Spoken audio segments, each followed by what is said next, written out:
Hello दोस्तों, नमस्कार। आप सभी का आज की बड़ी मुख्य ताजा अपडेटों में बहुत बहुत स्वागत है। साथियों, आज हम बात करेंगे 10वीं बारी की बोर्ड परीक्षाओं की पेपर की तैयारियां विद्यार्थियों को कम समय में कैसे करनी है। जी हां, इसी के अलावा आप सभी को बड़ी जानकारी देंगे। आखिरकार 10वीं बारी के बोर्ड विद्यार्थियों को किस प्रकार रेडी करना होगा बोर्ड परीक्षाओं को, वह पेपर किस प्रकार आएगा, वह कहां से आएगा, इसको लेकर शिक्षा विभाग की तरफ से कौन से अलर्ट जारी किए गए हैं, वह इत्यादि अन्य प्रकार की विद्यार्थियों को हम जानकारी देंगे कि 10वीं बारी की बोर्ड परीक्षा के जब पेपर होंगे तो विद्यार्थियों को लिखने का तरीका क्या होगा, विद्यार्थियों को किस प्रकार नंबर दिए जाएंगे, इस बार कितने % विद्यार्थियों को पास करेगा केंद्रीय शिक्षा मंत्रालय, वह इत्यादि अन्य प्रकार की बोर्ड विद्यार्थियों से जुड़ी इस वक्त की सबसे बड़ी जानकारी, बड़ी अपडेट निकल के सामने आ रही है। तो आप सभी को संपूर्ण जानकारी 10वीं बारी बोर्ड परीक्षा से पेपर से जुड़ी देने वाले हैं। तो दोस्तों, उससे पहले अभी तक चैनल पे आप नए हैं तो तुरंत आपके अपने चैनल SPS न्यूज के माध्यम से चैनल को सब्सक्राइब कर लें और वीडियो को अपने दोस्तों के पास, भाई बहनों के पास इंस्टा, व्हाट्सएप, फेसबुक के माध्यम से ज्यादा से ज्यादा शेयर करने का प्रयास कीजिएगा। और दोस्तों, आप सभी को अगर आगे की बढ़ के जानकारी दे दे तो बताएं। जी हाँ, आगे बढ़ना चाहते हैं, आप सभी को बताएं क्या बड़ी अपडेट है। दोस्तों, आप लोगों को बताएं, सबसे पहले 10वीं बारी की बोर्ड परीक्षाओं को लेकर आज प्रेस कॉन्फ्रेंस के जरिए केंद्रीय शिक्षा मंत्रालय की तरफ से सबसे पहले एक प्रेस कॉन्फ्रेंस की गई।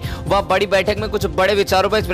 प्रेसों के द्वारा, जो वहां के मीडिया पत्रकार थे, उनके द्वारा कुछ सवाल जवाब पूछे गए शिक्षा मंत्री से। वह दोस्तों आप सभी को बताएं, उसमें पूछा गया, सबसे पहले अगर बात करें तो विद्यार्थियों के मन में पूछा गया, जैसे कि 2 साल से कोरोना की वजह से विद्यार्थियों को काफी ज्यादा दिक्कत हुई। 2022 में भी, 2021 में विद्यार्थियों को प्रमोट किया गया था, वह 2020 के भी। तो इन सभी चीजों को ध्यान में रखते हुए सरकार ने बताया कि इस बार तो टर्म 1 में ही परीक्षा, सिर्फ एक टर्म में ही परीक्षा होगी, पेपर 100% पाठ्यक्रम के साथ बनेगा, लेकिन पेपर के हिंट हम विद्यार्थियों को पहले बता देंगे। यानी कि अभी से पेपर की हिंट बताने को लेकर सरकार ने बताया है, लेकिन उससे पहले सभी स्कूलों को दिशा निर्देश जारी किए गए। स्कूलों के अंदर सभी पहले आप सभी को अलग अलग राज्यों में, अलग अलग जिलों में अलग अलग टीमों को तय किया गया। वह सभी स्कूलों में पहले वह टीमें जाएंगी, चेक करेंगी, वहां का विद्यार्थियों का परफॉर्मेंस देखेंगे। स्कूलों में जो टेस्ट होंगे, इसके बाद टेस्ट हो चुके हैं उनका परफॉर्मेंस, हाफ ईयरली एग्जाम का, वह दिसंबर तक के हर हाल में आप सभी का परफॉर्मेंस चेक। दिसंबर के बाद ही 10वीं बारी की बोर्ड परीक्षा के पेपर को बनाने के आदेश जारी करेगा केंद्रीय शिक्षा मंत्रालय। वो दिसंबर के बाद ही आप सभी के पेपर बनेंगे, लेकिन अभी से 10वीं बारी की बोर्ड परीक्षा के तारीखों का ऐलान इस वजह से कर दिया गया है, जिससे कि विद्यार्थी अपनी बोर्ड परीक्षा को लेकर सतर्क हो जाए, वह तैयारियों में जुट जाए। और आप सभी को बताएं, अक्टूबर का महीना बीतने पाया है,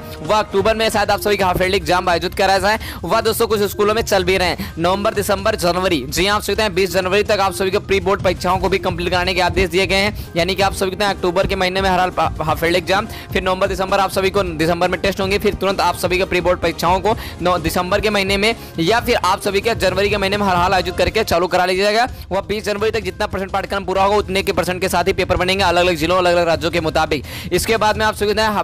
जो आप सभी के प्रैक्टिकल एग्जाम होंगे वो आप सभी के फरवरी के महीने में होंगे, वह मार्च के महीने में आप सभी के बोर्ड एग्जाम, फाइनल एग्जाम होंगे। यानी कि बता दें 8 मार्च से 12 मार्च के बीच 10वीं बारी की बोर्ड परीक्षा के एग्जामों को आयोजित कराएगा केंद्रीय शिक्षा मंत्रालय। ऐसे में समय कम बचा है, आप सभी जो चयनित समय है उसके हिसाब से आप सभी को पढ़ाई करने के लिए केंद्रीय शिक्षा मंत्रालय की तरफ से आदेश प्राप्त हुए हैं। वह विद्यार्थियों को आदेश दिए गए हैं कि विद्यार्थी अगर अच्छे नंबरों के साथ पास होना चाहते हैं या कम समय में अच्छी तैयारी करना चाहते हैं तो विद्यार्थियों को बताया गया है स्कूल के नोट्स जरूर तैयार करें। वह नोट्स के अलावा अगर आप सभी को पूरे सभी सब्जेक्टों के सभी क्वेश्चन को रेडी करना या याद कर पाना मुमकिन नहीं है, ऐसे में कई बार ऐसा भी होता है पूरे पाठ याद कर लेते हैं लेकिन उसमें से कोई क्वेश्चन भी नहीं पूछा जाता है। तो इन सभी चीजों को ध्यान में रखते हुए आप सभी को यह आदेश दिए गए हैं कि विद्यार्थियों को पूरी किताब के क्वेश्चन को याद करने की आवश्यकता नहीं होगी। अगर विद्यार्थी अच्छे नंबर अंक हासिल करना चाहते हैं, वो अच्छे % के साथ पास होना चाहते हैं, तो विद्यार्थियों को यह सलाह मांगी गई, वह दी गई है कि विद्यार्थियों को अभी से क्वेश्चन बैंक को हल करना होगा। जी हां, 2014 से लगाकर आप सभी को आगे के जितने भी अनुसार हैं, जहां तक आप जितना ज्यादा हल कर पाए वह मैक्सिमम आप सभी के लिए 2020 तक जरूर बताया गया है, लेकिन उसके आगे तक जितने ज्यादा अनुसार आप हल कर पाएंगे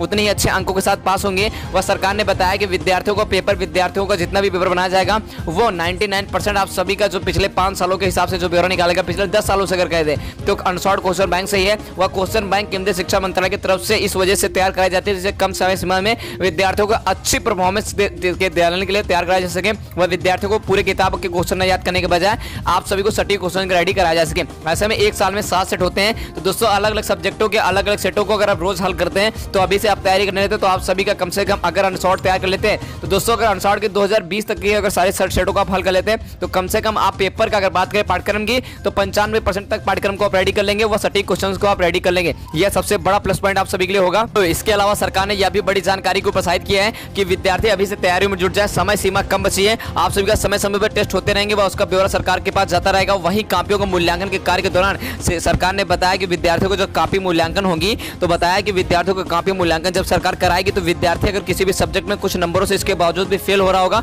तो उस सब्जेक्ट में जो आप सभी का कापी जांच रहा होगा शिक्षक होगा, वो अपने तरफ से नंबर बढ़ा के आप सभी को पास कर देगा। लेकिन दोस्तों आप सभी को बताएं, इसके बावजूद किसी किसी भी विद्यार्थी, कई बार ऐसा होता है किसी भी कारण की वजह से कि आप सभी के पेपर छूट जाते हैं। जैसे कई विद्यार्थियों को ऐसा भगवान करे ना हो, कभी भी ना हो, अगर मान लीजिए आप जा रहे हैं या फिर आपका एक्सीडेंट हो गया या किसी भी कारण की वजह से आपके पेपर 2 छूट गए या आप 2 सब्जेक्टों में फेल हो गए, तो दोस्तों आप सभी को बताएं सरकार इस बार 2 सब्जेक्टों में फेल विद्यार्थियों को मौका देगी। ये पेपर में छूट चुके होंगे आप सभी का, तो मौका मिलेगा आपको, दोबारा से पेपर देने का मौका मिलेगा। अगर दोबारा से पेपर देने के दौरान वो 15 दिन का समय देकर आप सभी दोबारा से पेपर कराए जाएंगे, वो अगर पेपर दोबारा देने के बाद में आप सभी पास हो जाते हैं तो आप सभी का पास रखा जाएगा। वह पूरा पाठ्यक्रम आप सभी के लिए पास ही रखा जाएगा। वो आप सभी को बहुत ही अच्छा अंकों के साथ पास किया जाएगा और जिससे कि पूरा साल खराब होने से बचेगा, वो पूरे साल की फीस भी खराब होने से बचेगी। तो आज से की वीडियो में जानकारी इतना है कि आप सभी बोर्ड विद्यार्थियों के लिए, फिर चाहे आप यूपी से हो, सीबीएसई हो, एसएससी हो या इत्यादि अन्य किसी भी CG board, Bihar board, Rajasthan, Gujarat board, चाहे मध्य प्रदेश यूके बोर्ड, चाहे जिस भी बोर्ड से हो, बस आप 10वीं बारी के बोर्ड विद्यार्थी हो और यही सेम पैटर्न कक्षा 9 से कक्षा 11 तक के विद्यार्थियों को भी लगेगा, वो यानी 9 से 12 तक के विद्यार्थियों के लिए यही होगा। तो आप सभी का समय सारणी कम बची है, कृपया कर टाइम टेबल तो जारी हो चुका है, तो आप अपनी तैयारियों में जुट जाएं। जय हिंद, वंदे